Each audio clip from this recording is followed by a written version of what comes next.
here's a little refresher of bar modelling. So remember, our bar modelling is really handy when it comes to word problems because it helps us think of it in a picture rather than words. And it also just points us in the right direction of the process that we're using. Sometimes when you first read a word problem, you're not sure whether you have to divide, multiply, add or subtract, and a bar model is a really good way to represent this. Now remember, the bar model won't solve the problem for you, but it's just a picture representation.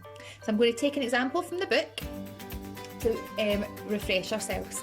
So how many years after the telephone was the television invented?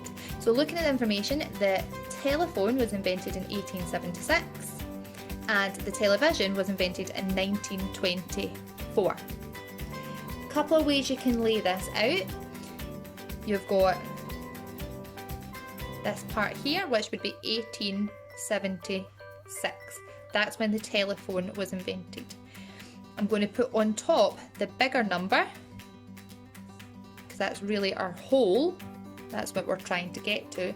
1924, that was when the television was invented, which then leaves this little bit as the area we're trying to find how many years after the telephone was the television invented.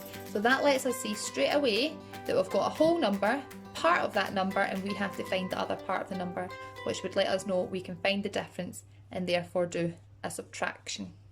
And that's just a quick refresher of a bar model.